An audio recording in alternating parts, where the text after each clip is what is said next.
రాబోయే అసెంబ్లీ ఎన్నికల్లో హోరాహోరీ పోరు ఉండేలా కనిపిస్తోంది.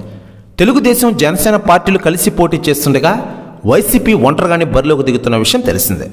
ఇప్పటికే జనసేన అధినేత పవన్ కళ్యాణ్ గారు అభ్యర్థుల ఎంపికపై కసరత్తు మొదలుపెట్టిన విషయం తెలిసిందే.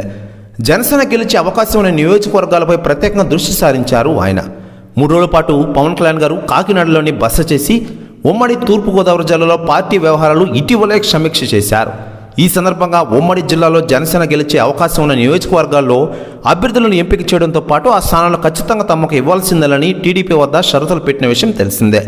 ఇప్పటికే రాష్ట్ర వ్యాప్తంగా అన్ని నియోజకవర్గాల్లో సర్వేలు చేయించుకున్న పవన్ వాటి ఆధారంగానే ఎంపికలు చేపడుతున్నారట. ఇక తాను ఏ నియోజకవర్గం నుంచి పోటీ చేస్తే గెలుపుకు డోకా ఉండదనే విషయాన్ని పవన్ సర్వేల ద్వారా తెలుసుకుంటూ ఉన్నారట.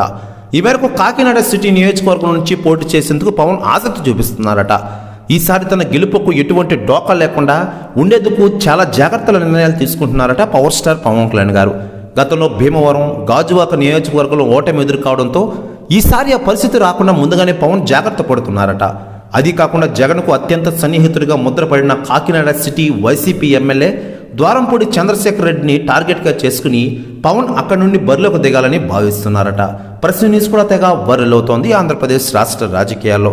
ఇక పొత్తులో భాగంగా తెలుగుదేశం జనసేన కలిశాయి. ఇకపోతే నందమూరి బాలయ్య పవన్ కళ్యాణ్ గారిని తాజాగా కలిశారట. 2024 ఎన్నికల్లో హిందూపురం నుండి పోటీ చేస్తుండడంతో తాను తరపున ప్రచారం చేయాలని కోరడానికి పవన్ కళ్యాణ్ని కలిశారట బాలయ్య గారు. ప్రెస్ న్యూస్ కూడా తెగ వైరల్ ఆంధ్రప్రదేశ్ రాష్ట్ర రాజకీయాల్లో.